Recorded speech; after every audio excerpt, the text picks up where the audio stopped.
अगला देखते हैं। कवि कहते हैं, मैं निज उर के उद्गार लिए फिरता हूँ, मैं निज उर के उपहार लिए फिरता हूँ। है यह अपूर्ण संसार न मुझको भाता, है यह अपूर्ण संसार न मुझको भाता। मैं स्वप्नों का संसार लिए फिरता हूँ, मैं स्वप्नों का संसार लिए फिरता हूँ। मैं जला हृदय में अग्नि दाह करता हूँ, सुख दुख दोनों में मग्न रहा करता हूँ, सुख दुख दोनों में मग्न रहा करता हूँ। जग भवसागर तरने को नाव बनाए, जग भवसागर तरने को नाव बनाए, मैं भव मौजों पर मस्त बहा करता हूँ।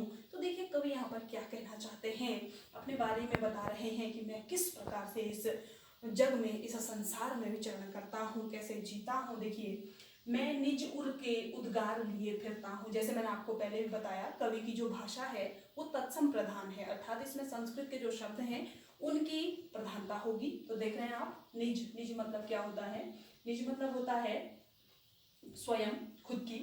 उर मतलब होता है हृदय, और उद्गार मतलब होता है विचार। फिरना, आगे फिरना है, फिरना यानी कि उसका वहन करना, उसको लेकर आगे चलना। फिर कहते हैं, मैं निज उर के उद्गार लिए फिरता हूँ, अर्थात मैं अपने हृदय के उद्गारों को, हृदय के विचारों को लिए हुए फिरता हूँ। आप जानते हैं कि कवि का जो हृदय होता है वो तमाम तरह की बातें सोचता है, अनेक अनेक विचार उसके मन में आते हैं। तो कवि यहाँ पे क्या कहते हैं कि मैं अपने हृदय के जो विचार हैं उसको लेकर के फिरता हूँ, उसको लेकर के इस जग में, इस संसार में विचरण करता हूँ। मैं निज उर के उपहार लिए फिरता हूँ, अर्थात मैं अपने हृदय के उपहार लेकर के फिरता हूँ। उपहार तो आप जानते हैं, तोहफा, गिफ्ट आप जिसे कहते हैं। तो कवि के मन के उपहार क्या है? संभवतः ये प्रश्न आपसे अर्थग्रहण संबंधी जो प्रश्नोत्तर आपसे किए जाते हैं उनमें भी पूछा जाए कि कवि के मन के उपहार क्या है। तो प्रेम रूपी उपहार, अर्थात कवि के हृदय में जो प्रेम है उससे वो इस दुनिया को बड़ा खूबसूरत बनाना चाहता है, प्रेममय बनाना चाहता है, और दूसरे का जीवन भी आनंदमय बनाना चाहता है। तो उसी को उपहार कवि यहाँ पर कह रहा है।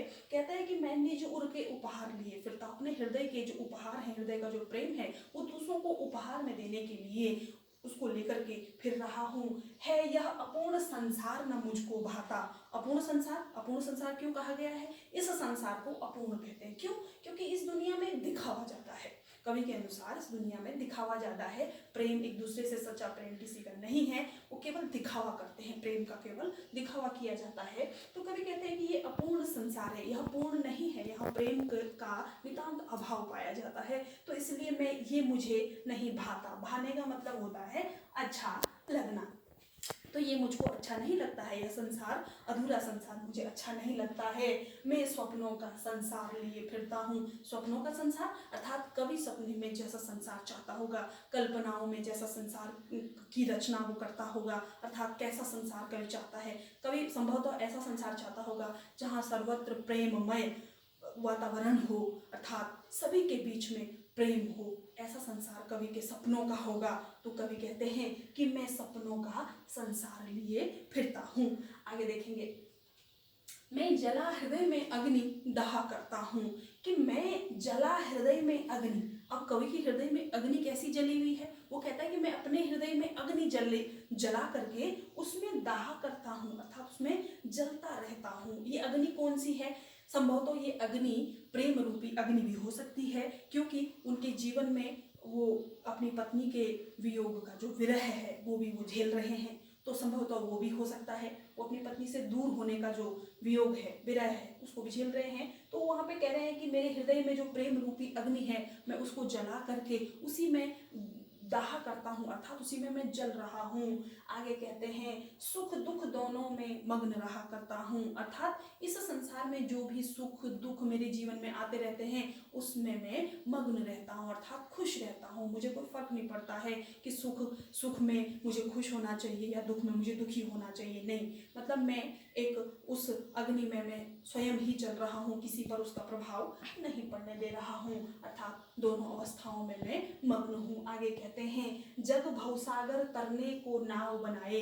कहते हैं कि इस संसार में लोग क्या कर रहे हैं, इस जग रूपी भवसागर अर्थात इस जग रूपी, इस संसार रूपी भवसागर से तरने के लिए लोग नाव बना रहे हैं। कहने का तात्पर्य है कि अच्छे कर्म कर रहे हैं। इस संसार को से मुक्ति पाने का जो तरीका है वो क्या है? वो यह है कि हमारे जो पुराण है, शास्त्र हैं, उनमें क्या लिखा हुआ? उनमें यही लिखा हुआ है कि यदि आप जो है अच्छे कर्म करेंगे तो आप जन्म मरण के बंधन से मुक्ति पा लेंगे। तो ऐसे कवि कहते हैं कि लोग अच्छे बुरे कर्म जो भी कर रहे हैं उन्हें करने दीजिए, लेकिन मैं क्या करता हूँ? इन भव मौजों पर मस्त बहा करता हूँ। मैं तो इस संसार रूपी मौज यानी कि लहरों पर क्या करता हूँ? मस्त बहा करता हूँ। अर्थात मैं मस्ती में झूम रहा हूँ, अर्थात अपने अनुसार मैं व्यवहार कर रहा हूँ। मुझे कोई फर्क नहीं पड़ता है कि कोई क्या कर रहा है दुनिया में, कौन अच्छे कर्म कर रहा है, कौन बुरे कर्म कर रहा है। मैं तो सिर्फ अपना प्रेममय संसार लेकर के जी रहा हूँ, अपने स्वप्न रूपी संसार के साथ इस संसार में विचरण कर रहा हूँ। तो थोड़ा सा इसके शिल्प सौंदर्य पर हम नजर डालेंगे। सबसे पहले आपको भाषा लिखनी है। शिल्प सौंदर्य जब आप लिखेंगे उसमें सबसे पहला जो बिंदु होगा वो बिंदु आपका होगा भाषा। तो भाषा में आप लिख देंगे तत्सम प्रधान खड़ी बोली। तत्सम शब्दों की यहाँ पे बहुत ज्यादा जो है देख रहे हैं आप, निज देख रहे हैं, उर देख रहे हैं, उद्गार देख रहे हैं, उपहार देख रहे हैं। फिर यहाँ पे दो शब्द फिर वही आए हैं, अपूर्ण आया है, संसार आया है, भाता आया है, स्वप्न आया है। तो ये सब शब्द जो हैं वो संस्कृत के शब्द हैं, तत्सम शब्द हैं। तो तत्सम प्रधान खड़ी बोली का यहाँ पे प्रयोग हुआ है। दूसरी चीज यहाँ पर आत्म परिचयात्मक शैली तो है ही है, क्योंकि कवि कुल मिलाकर के अपना आत्म परिचय दे रहा है।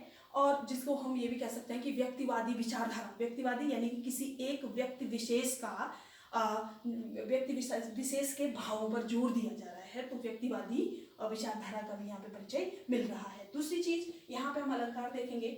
अलंकार क्या है? देखिए, भव सागर और भव मौज, इन दोनों में रूपक अलंकार है। कैसे? यहाँ पे संसार को सागर बता दिया गया है। संसार को क्या बता दिया गया? सागर बता दिया गया। सागर के समान गहरा बता दिया गया है संसार को, कि इससे तरने के लिए लोग बहुत अच्छे अच्छे कर्म कर रहे हैं, जो मैंने आपको बताया। दूसरा भव मौज, फिर संसार को क्या बता दिया? लहरें बता दी गई। तो यहाँ पे फिर से रूपक अलंकार है। तो ये दो शब्दों इसमें और इसमें, इन दो पदों में रूपक अलंकार होगा। और आपका हम अनुप्रास अलंकार ढूंढते हैं। देखिए, ये सौ की आवृत्ति 2 बार हुई है, सौवर्ण की आवृत्ति 2 बार यहाँ पर हुई है, यहाँ पर भी 2 बार इसकी आवृत्ति हुई है। और यहाँ पर ख, सुख दुख में ख की आवृत्ति 2 बार हुई है। तो यहाँ पर आपका अनुप्रास अलंकार हो जाता है। बाकी इसमें रस की यदि बात की जाए तो एक तरफ थोड़ा सा कवि के हृदय में प्रेम और अपनी पत्नी से विरह की स्थिति भी इनकी दिख रही है, तो श्रृंगार रस भी यहाँ पर मौजूद है। और दूसरा शांत रस, शांत रस यानी कि जहाँ पर कवि बिल्कुल सांसारिक माया मोह से विरक्त हो जाता है, संतों के समान बातें करने लगता है, तो वहाँ पर शांत रस का प्रयोग होता है। हो गया।